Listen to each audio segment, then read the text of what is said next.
Hello, it's Dr. Bridget here again. Today I'm doing an interview with Sue Revell from Magenta Change, and I'm really excited because we're going to be talking all about leadership.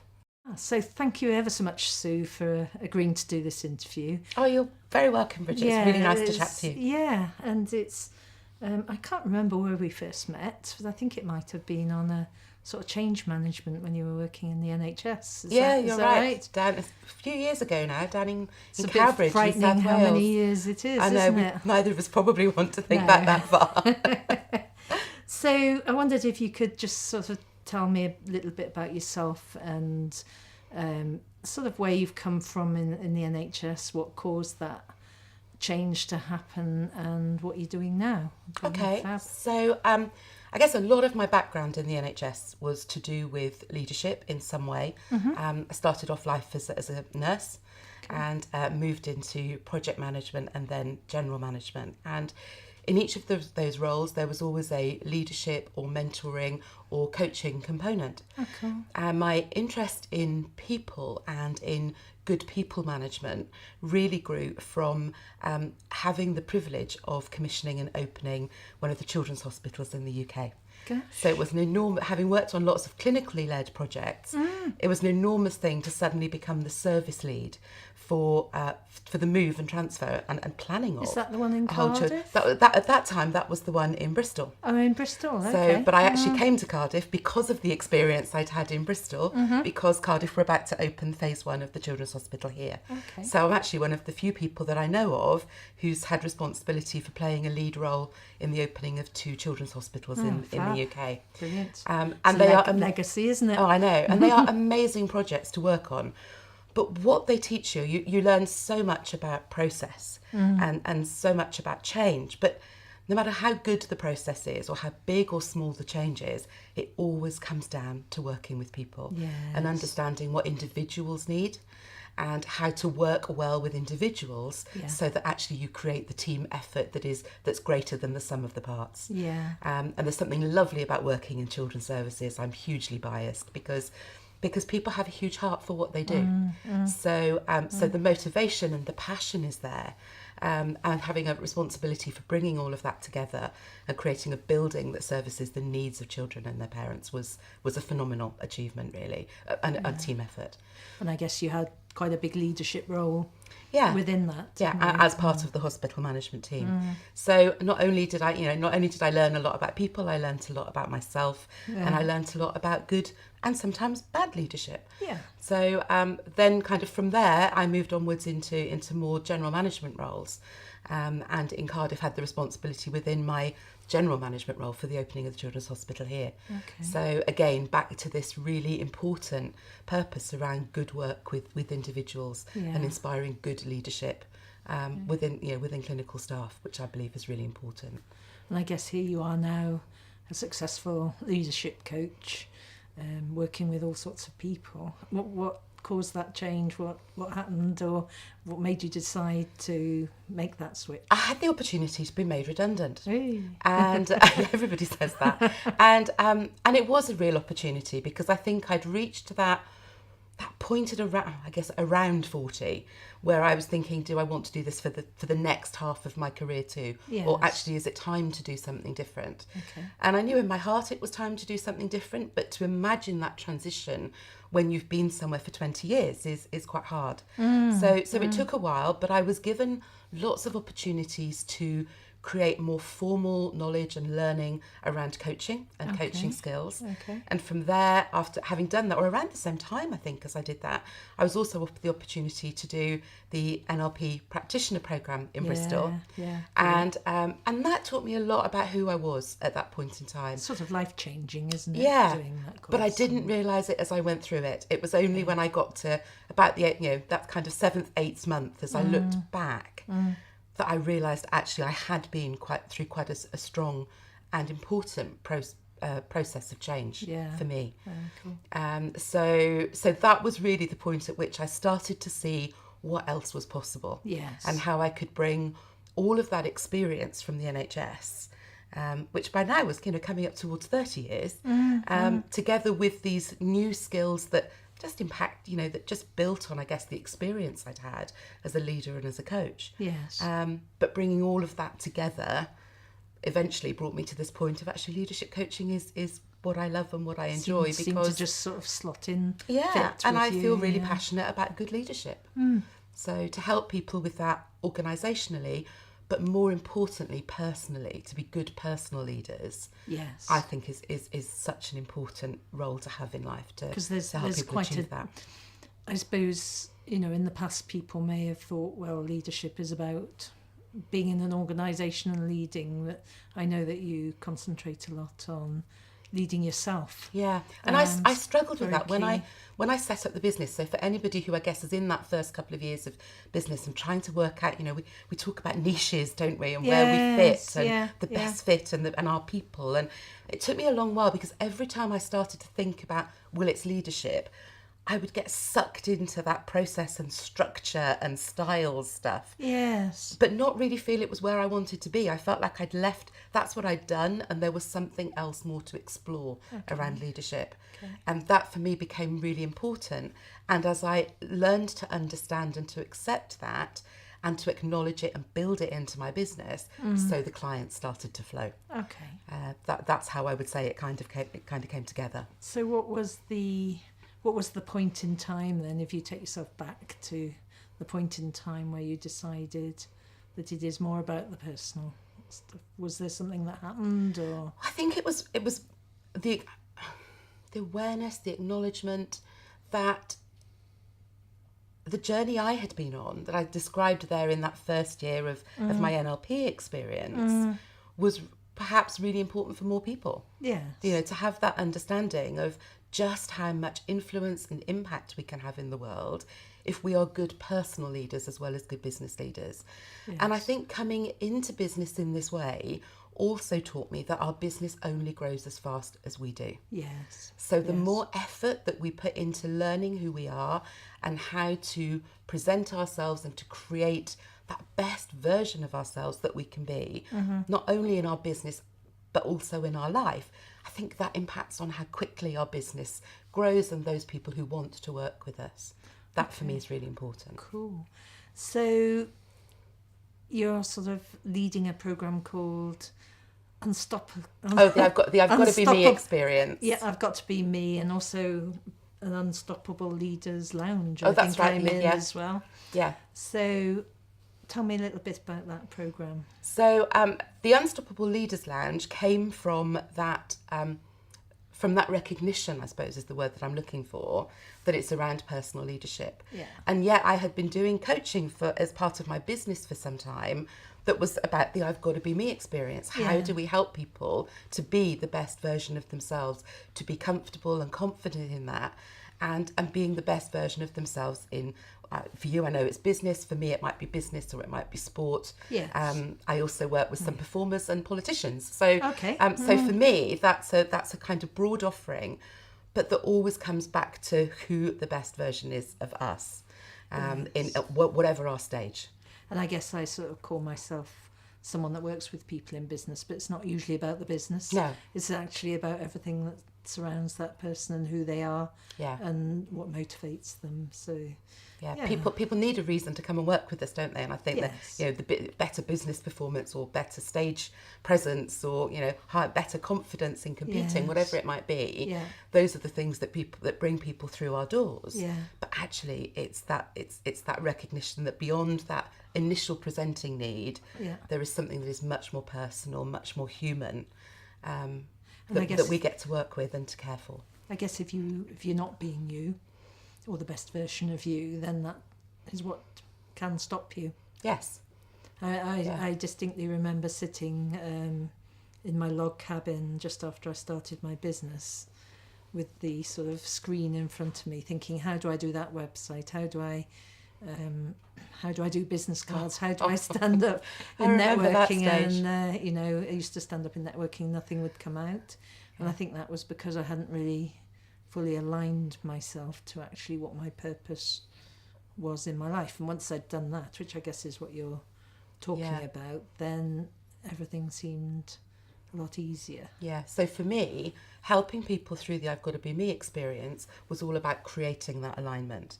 And it wasn't really, although people had labelled me unstoppable, and I went through a phase, I'll be really honest, where it was quite a sexy term. Yeah. You know, it's an amazing thing for people to think you are unstoppable. But actually, it's exhausting. Yes. Because what happens is we get sucked into doing unstoppable and not being unstoppable. Okay. And I think there are so many people out there in the business world to help us with those things, those very things that you described, you know, the business cards, the landing page, the website. Yeah.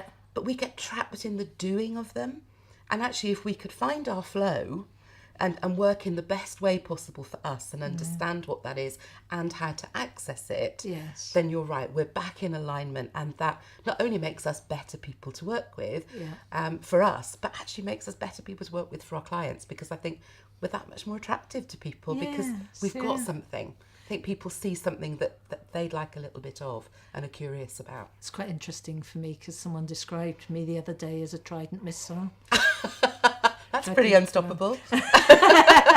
And, you know, things around us happen for a reason, don't they? So I'm interviewing you now and I'm thinking to myself, well, maybe I'm doing the unstoppable a bit and I, you know, do need to take that step back. If someone sees me as a Trident missile, then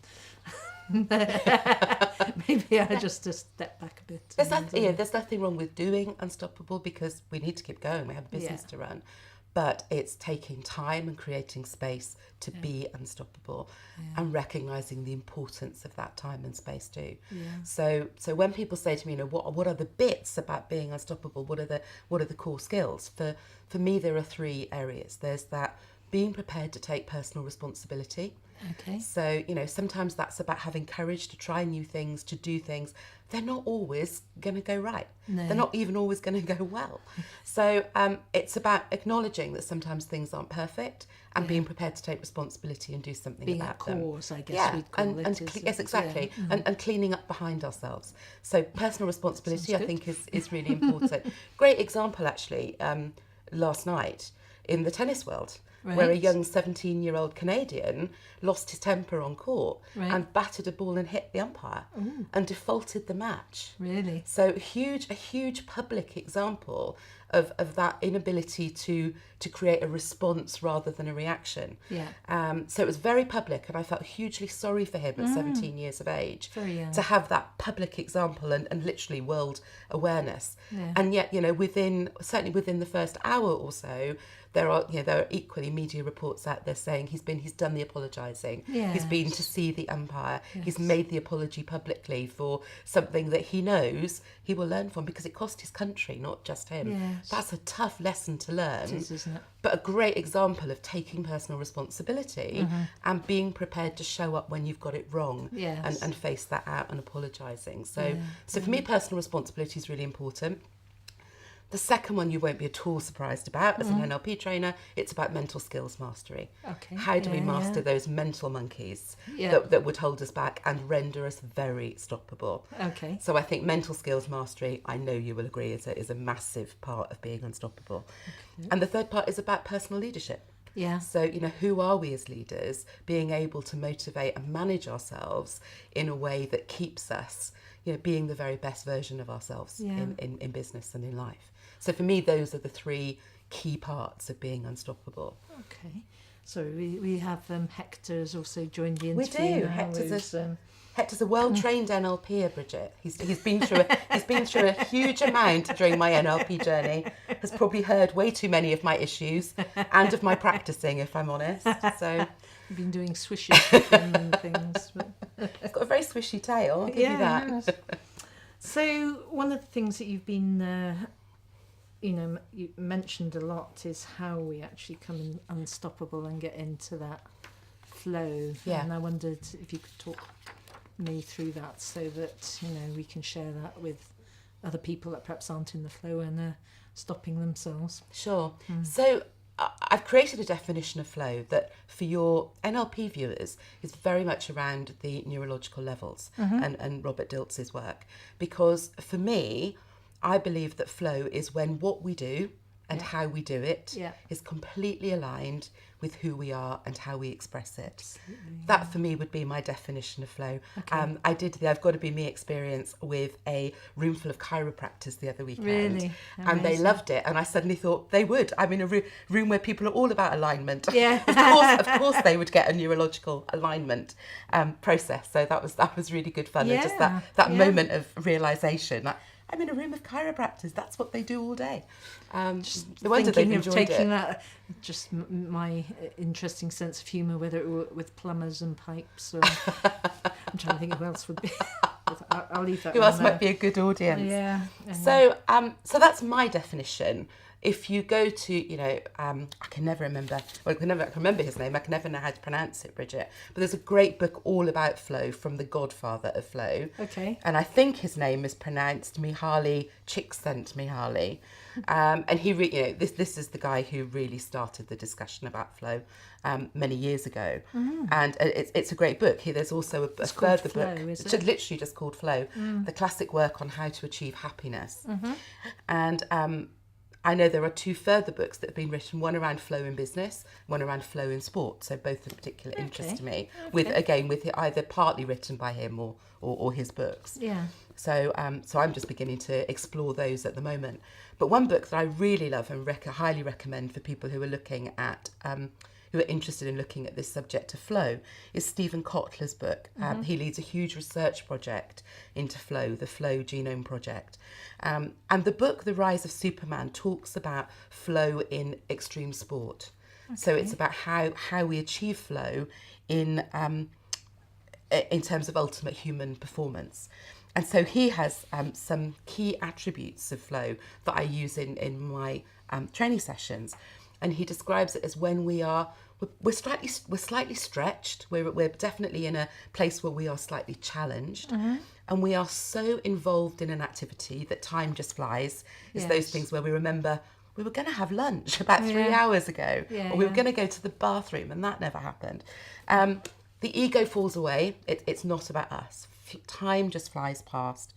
Every action, movement, and thought follows automatically from the last one, and our whole being is involved, and we're using our skills to the utmost. So I really like those attributes of flow as he describes them. They make sense to me, even when I'm tackling something where I might sit down and couldn't feel less in flow. Usually landing pages and sales pages, they're not my thing at all. No. That feeling when I realised, hang on, I was going to give this up at 11 p.m. and it's now 2:30 a.m. and I've done it. I've been so focused and so fixed. I found my way through into a space where actually I've enjoyed the challenge and come out the other side.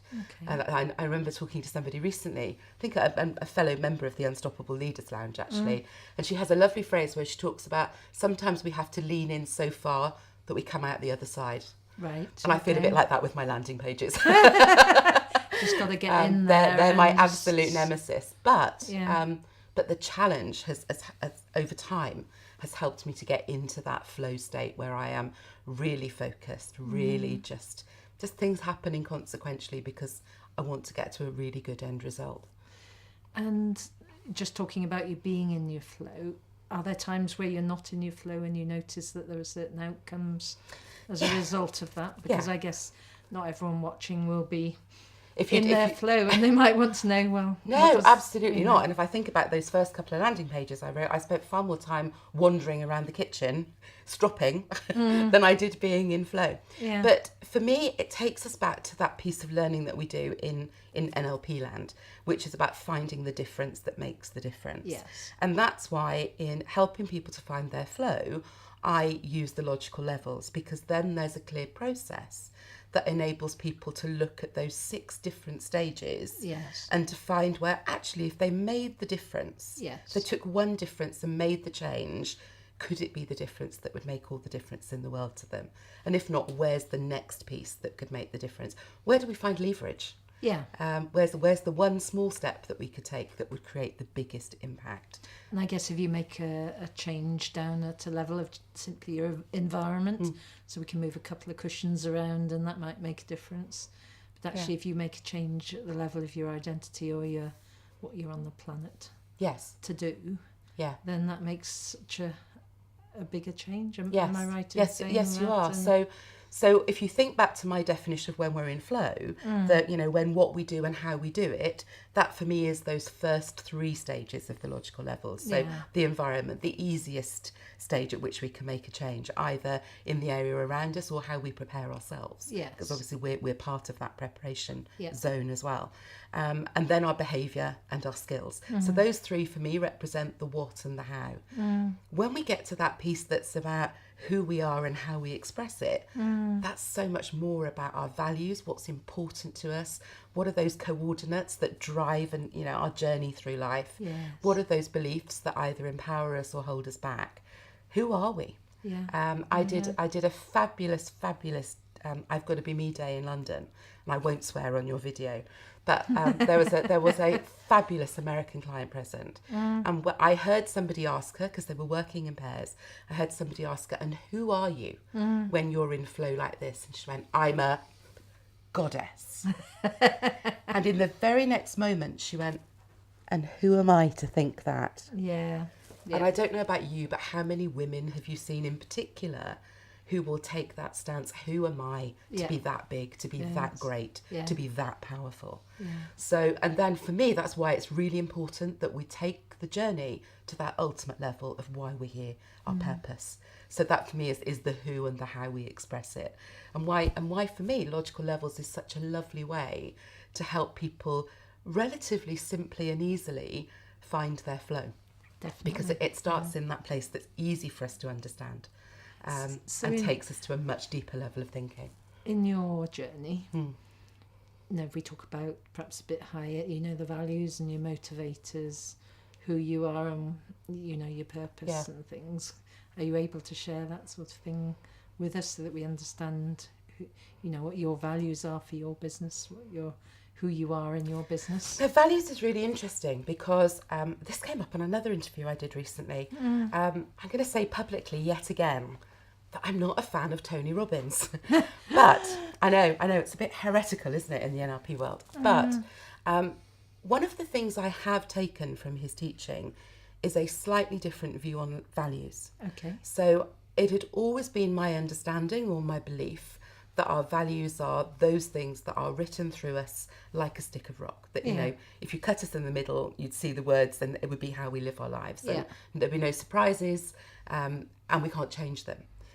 Actually, Tony's work suggests, yes, we can, because those core values are not always the values that take us to our next stage of where we want to be. Exactly. So they may well have served us well, but the book, I can't remember who's written it, that says, you know, what got you here won't get you there. Oh, okay. I think actually, in terms of its, at least in terms of its title, has a huge amount to offer us in terms of understanding and getting us thinking a little bit differently. Yes. So for me, this concept that actually I could change my set of values to something that would be more useful for me, very familiar obviously in NLP territory, was something that has got me thinking a lot recently. Okay. And I need to give some thought to actually what are those values?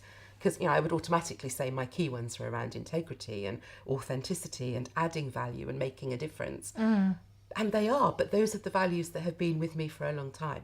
Yeah. So I too, you know, very authentically on your video am prepared to say, I'm also on this journey and thinking about where do I need my values to take me next. Yes. So that for me is a really important part of my current journey. Who am I at the moment is very much a leadership coach. Okay. I'm so comfortable in that identity and in that place when when I'm working with my clients. I think it took a client for me to say, you're really in flow when you do this. You know, that's really good because I'm helping you to be in yours. So, from an identity point of view, I'm very comfortable with where I am. Do you have a sort of symbol for that? I don't know. Oh, should I? I don't know. Sometimes when I do logical level sort of work with people at an identity level and perhaps at a purpose level, I ask them, have they got a symbol that represents them? Oh. So, you know, maybe something like a tree with branches and strong roots. What a lovely idea. Or a butterfly. And I was doing some work with someone and the butterfly flew past, can't say that, outside the window, and she said, that's it. I'm a butterfly. I was just wondering if you'd ever thought... I don't yet. Have a little symbol. thought about that. That's a great idea. Thank you. I love that. Yeah. And in terms of purpose, I think that's such an interesting question for people. People come to talk to me, and I guess it's the same for you with some clients, with that sense of, there's something missing and that there must be an ultimate purpose. And for now, I'm actually quite content with my purpose is to live a purposeful life. Yes. That feels the right expression for me at this point in time. If I were to find an ultimate purpose, hopefully I'd be up for the challenge of fulfilling it. But right now, it's doing what I'm doing in the here and now. It's very similar to mine in some senses, because mine is about enjoying every minute of every day in my life, and living. I suppose it's the same, really. Yeah. What can I do that I really, really enjoy it, and then also, help other people along the way. Yeah. I went through a stage where I had a number of clients come all in search of fulfillment, and it made me really question what it is, as a thing, what is it? And the point that I reached, and maybe I need to do some more work around it, but the point that I reached was that it was different to that sense of happiness that we have. So to me, it's almost as though we can choose to be happy with our lot, whatever that may be. Yes. Therefore, happiness is a state of mind that we can elect or select to choose to use at any point in time.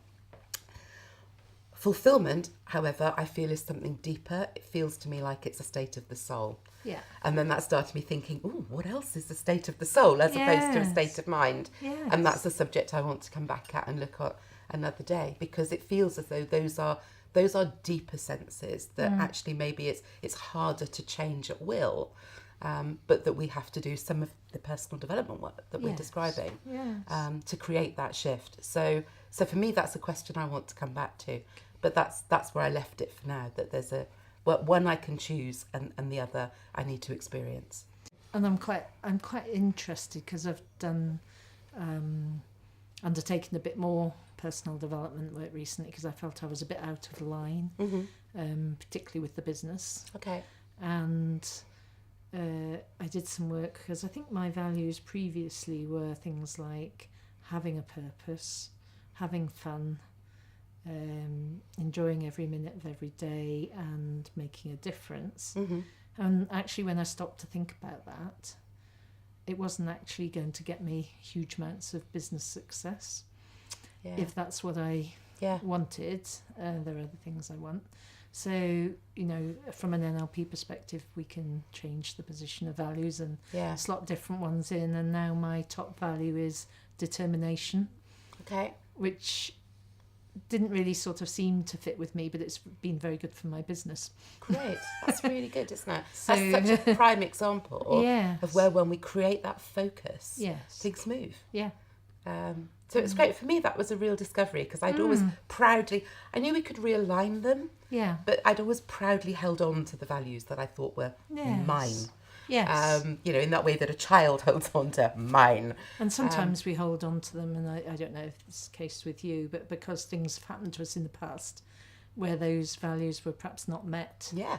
And so there's a sort of like what I call an away from motivation, because I don't want to be unethical or whatever your values are, and it's so much nicer if they can be towards, isn't it? Yeah, the drivers for our values are really important, aren't they? Yeah.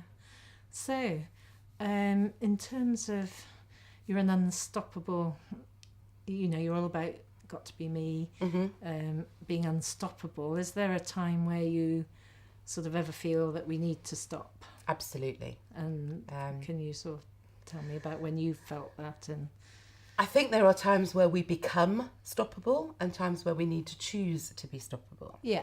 So I have certainly had times where I'm trying to find my way through something and have felt utterly stopped. and sometimes for reasons I can't understand. Yeah. So even more then, it's a bit like that cartoon that says, I haven't got time to meditate today, so you need to meditate twice as long. Yes. I think it's a bit like that, We need to create that space to be stoppable. In order to be unstoppable. I think that's genuinely really important.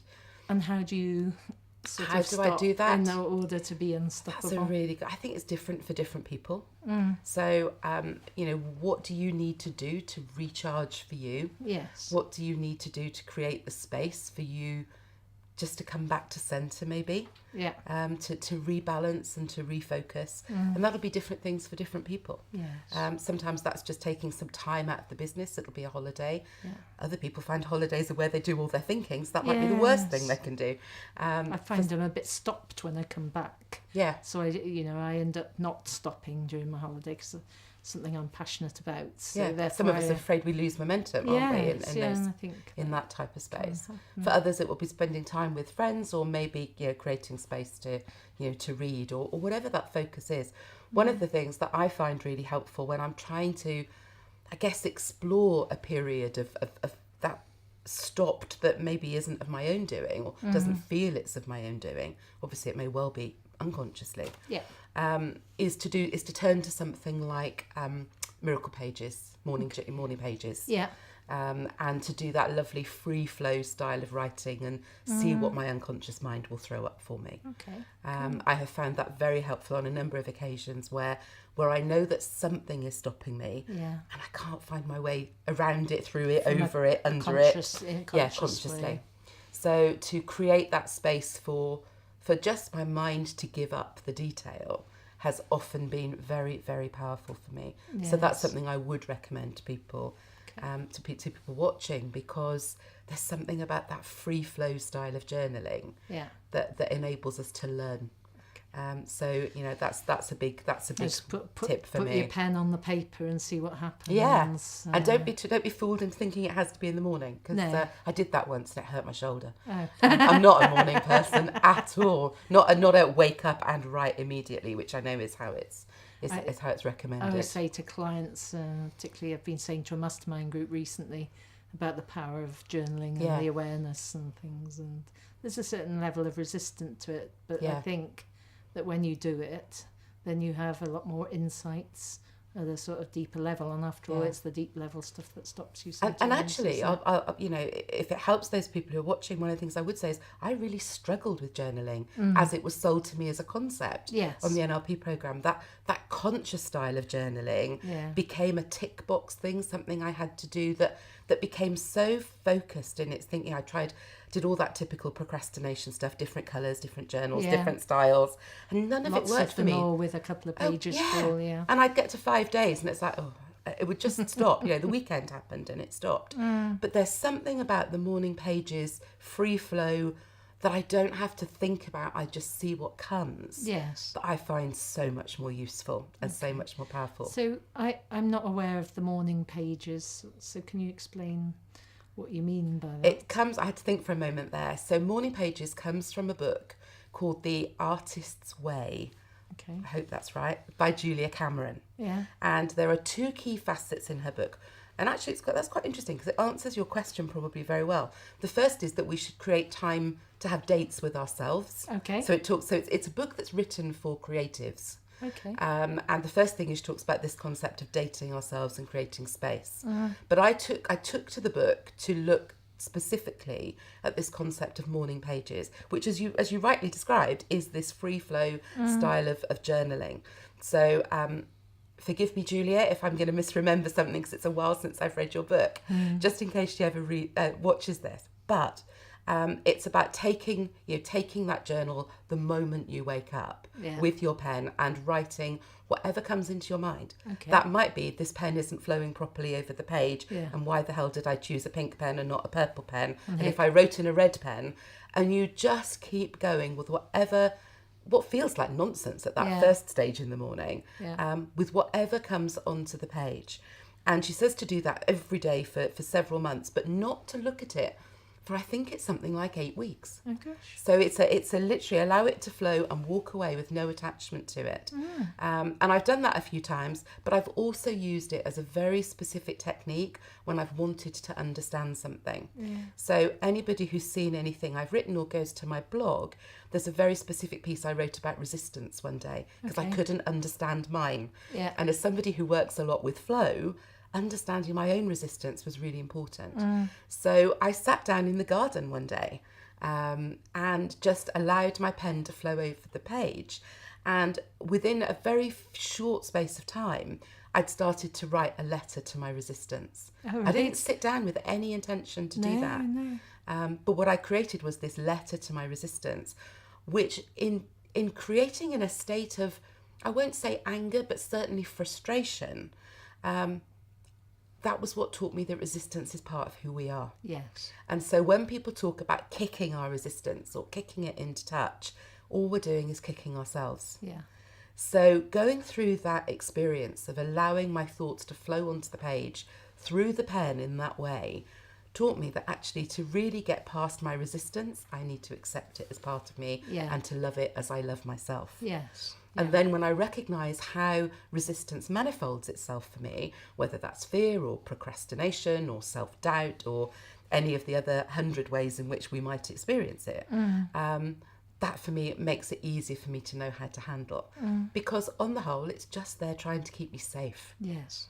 And once I understand that's its primary role, I can find other ways to reassure that part of me that I am safe and that it will be okay and that I can self-lead and that I can take personal responsibility. It takes us straight back into those definitions of being unstoppable, really. Yes. Personal responsibility, self-leadership and mental skills mastery, which is hugely important in managing our resistance. It is. So if you thinking about the people that might be watching this who might be in business, maybe they've started out their business, maybe they're been going for some years, maybe they're not sure how to develop their personal leadership skills. What top 3 tips would you give them?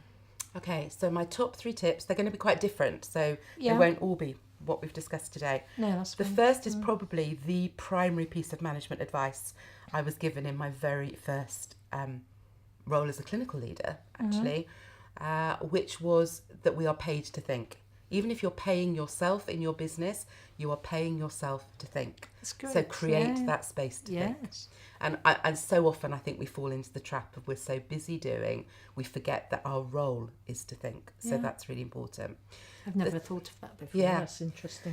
The second one is a tip I was given on a day for trainers, actually. And it was about seeing our business from different perspectives and being prepared to even sit in different chairs around your table as a board of directors.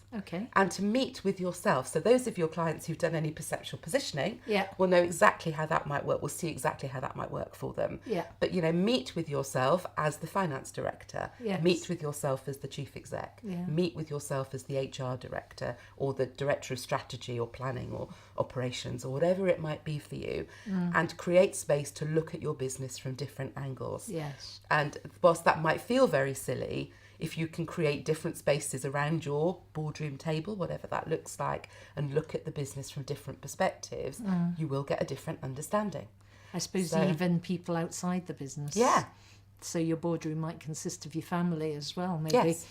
How you set up your virtual board, I think, is a matter of what's right for you and for your business. But some people will find that quite hard to take on immediately. Whereas to think about, actually, I want to sit and look at my business as if I was the director of finance today, or as if I was the operations director, will automatically give us a different perspective. But I do recommend people do it literally in different seats, because you see differently, as we know from the work that we do when we take different positions on an issue. And my third one is to get some help with that mental skills mastery, because we can't do it on our own. No. Our mental monkeys are very, very clever, and they masquerade as all sorts of amazingly helpful things that go on in our head. But often they're the very things that will hold us back the most. So one of the best things I ever did was to get some help to understand what those monkeys are and how I get them under control. And back to resistance, really, and to make friends of them. So and that we is work that as a something team. that's an ongoing thing for you? Absolutely. Certainly is for me. I remember doing a webinar recently and somebody saying, I can't believe this woman's here to teach us about being unstoppable. And then she tells us the things that she hasn't sorted out. And it's like, for me, I genuinely believe that every time we take another step up, we will hit another bit of resistance because we're human. Yeah. So yes, we'll have another tool in our toolbox from a time or a space where we have learned something different, but I think we'll always need that extra little bit of help or that little bit of insight or advice or knowledge that helps us to take the next step up too, so that we manage our resistance and our mental monkeys well. So just going back over those 3 to summarise. Okay, so take time to think. Time to think. Look at your business paid from to all think. angles. Be your own board, or create a virtual board. Yeah. And the third one was to get some help to manage those mental monkeys. Okay. Cool. And don't confuse them with your board. No. That might not be helpful. That's absolutely fab. So that's, you know, really, it's been quite insightful for me as well, because Great. I think, you know, having been described as a trident missile and having sort of wanted to do the meditation, and I'll do, you know, it's all in one go on. I think it is. It's very be helpful. unstoppable, don't do unstoppable. Yeah. That should have been my top tip, shouldn't it? Yeah. Be unstoppable. Yeah. No, so thank you very much for that. And just one final question. What's next for you in terms of your, you know, your personal leadership? That's a really good question. The important thing for me is to carry on my work around I've got to be me, actually. Yeah. Because each time I do that with individuals or with groups or organisations, whoever my client is, I learn that next piece about me too. Okay. So each time I lead the I've got to be me experience, there is always a piece of learning for me too about who I am and how I show up even better in my business and in my life. I sort of feel there must be a book in here somewhere. You're not the first person to say that. Definitely. So It'd be a really interesting story. Yeah. So thanks very much, Sue. Thank you, Bridget. And I'll put together some little tools for people to work through around what you've given us top tips. And Great. I think that'll be exceptionally useful. So thank you very much. Oh, you're very welcome. Thank you. Okay. So a really great interview with Sue Revell from Magenta Change. And, you know, I've learnt an awful lot, and I'm sure you will have done as well. If you want to get in touch with Sue, you can do that at magentachange.com, and we'll put the details at the end of this video. And if you want to get in touch with me and have a chat with me about, if you want to be interviewed, that would be absolutely fab. Just some tips so that you can help other people in business get their mindset for success in the right place. My contact details will be at the end of the video as well. And thank you very much for watching and listening.